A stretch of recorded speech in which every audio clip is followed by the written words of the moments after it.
Welcome to the Wanderer's Universe, where stories filled with magic and mysteries are told to all those wishing to listen. I, the wandering storyteller, shall be your host today. Let's start then, shall we? We resume our story in Damovarsk, Molkovia.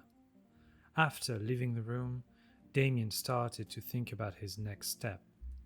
With his perks, the sky might not even be the limit, but it still needed to choose a path, one that was both efficient and fitted his current situation.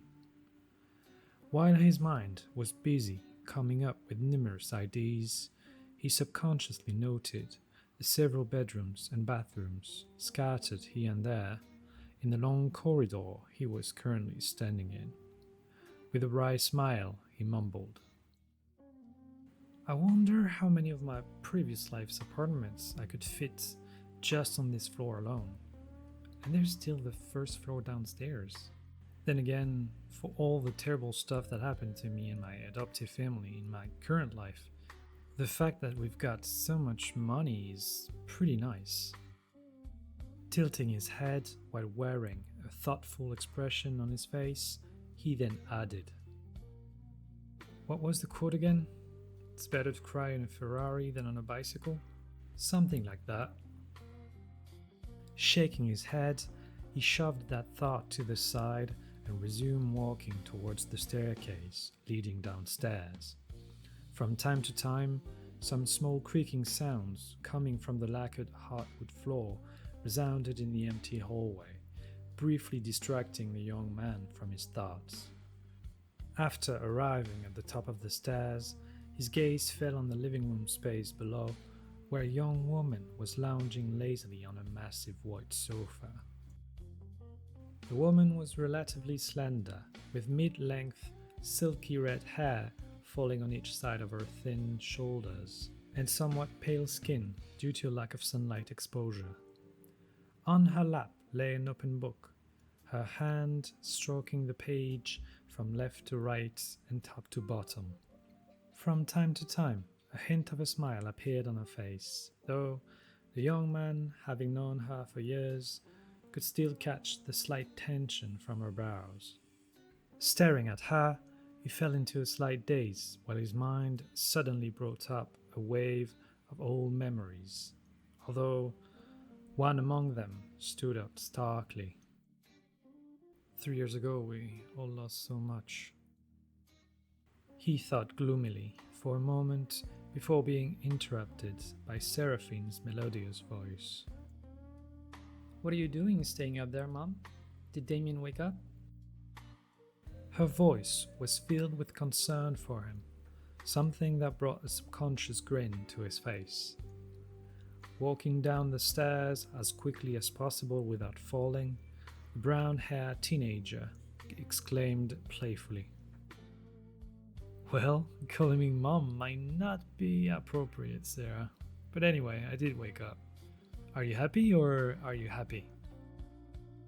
Hearing the unexpected voice, the woman froze for a brief moment before throwing her book away and dashing towards him, though how she could run without hitting anything on the way, as someone who had lost her sight, was beyond Damian's understanding. The result of such a mad dash was predictable, as his current body was barely stronger than a young child, due to both his injuries and his innate deficiencies.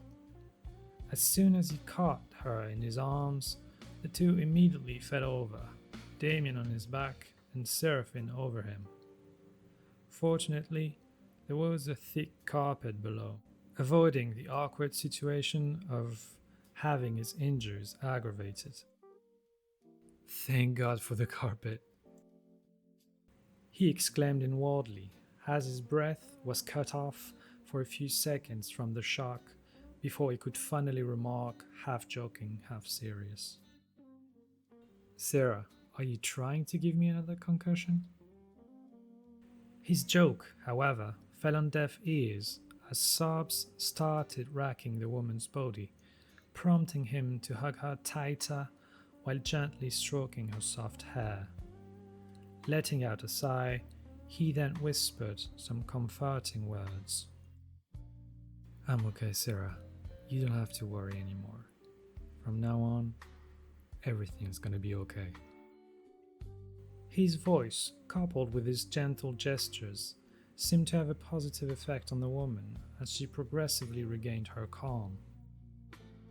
I thought that you... Feeling confused, Damian asked, Didn't I only get a concussion? You sound like I was dying. Shaking her head against his chest, the young woman replied, No, yes, I don't know. Mom said... She said that your face was seriously hurt and that the concussion was very severe. She also said that you might sleep for a long time, but it's only been one night. Since Adelia was a brain surgeon, there was little chance of her getting the timing wrong, though Damian guessed that the difference might have been linked to his equalized adaptation power boosting his recovery. However, what truly puzzled him was why he had not woken up in the hospital. Sarah, can you tell me why Auntie didn't bring me to the hospital? Taking a deep breath, the woman answered, The man behind those people who assaulted us is the head of Damovat's General Hospital, so Mom said it was too risky to bring you there. Instead, she took you to her own private office and kept you there for the whole night. Both Sis and I slept there, and it was only this morning that Mom told us that you were out of danger and could be brought back to the penthouse.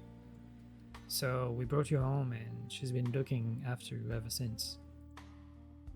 After the last words left her lips, the two fell into a peaceful silence for a while, before Damian remarked with a small grin hung on his lips.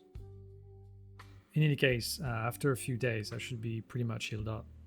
But in the meantime, can you move so I can get up? Don't get me wrong, I'm not saying you're fat, but I'm clearly too weak to move you myself. Snorting in fake annoyance, Seraphine quickly stood up and even helped him up, mumbling.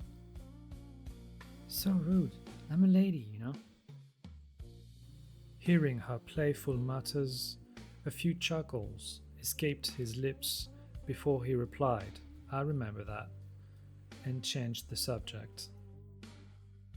By the way, I'm planning to go lift some weights. Wanna join? Noticing the worry on her face, he could guess what was going through her mind, and thus added, I'm just gonna do some light exercises. Nothing crazy, don't worry. Hesitating for a second, she then relented with a fine but be careful, avoiding raining on his parade with a comment about how he had tried so many times to work out in the past, and the results were only injuries and exhaustion without any gains. She was a considerate woman after all. Instead, she answered his earlier question. I'll stay here, but can you bring me my book, please? Shaking his head slightly while wearing a playful smirk, he then went to grab the book a few meters away while joking. Well, with how far you threw it, it's a wonder you didn't break anything with it. Hearing his words, a cute pout appeared on her face, bringing a surge of amusement to Damian's heart, which somewhat alleviated the tension that had quietly accumulated in his chest since he woke up previously. Letting out a sigh, he gave her the book back before something suddenly surfaced in his mind, prompting him to ask. By the way, do you know where Bryn is? She went to her gym after we brought you home this morning. I think she needed to let out some steam, and since she's got her international match next month, she might also need the training, I think. Hesitating for a brief moment, he questioned. Sounds like her. Speaking of which, do you think I should send her a text now that I'm awake. Hearing his tone, the young woman let out a few giggles as she retorted. You're really scared of sis, aren't you? Freezing for a second, he then let out a cough and stated, It's not fear, I call it strategic cautiousness. Seeing the deadpan look on Sarah's face, Damian grabbed his phone swiftly, typed a few words, and hit send before commenting. Done. Now I'm going to work out. If Auntie wakes up or Bryn comes, you can tell them where I am. While wearing a grin on his face, he then started walking towards the penthouse personal gym, though Seraphine's following words made him freeze briefly. I'm really glad you're okay, Dem. Letting out a small sigh, he then responded firmly, his tone lacking any of his previous playfulness. From now on, everything's gonna be okay. It's a promise. Well, I saddled up my shoes, headed out at dawn. After a brief moment of silence, she responded softly. I'll hold you to that then. Yeah, I saddled up my shoes, headed out at dawn. Letting out a light hum of approval, he then resumed moving towards the gym, his mind filled with a growing conviction that would, in the future, certainly end up shaking the heavens and shift the earth. Ain't no place gonna hold me when the road keeps rolling on.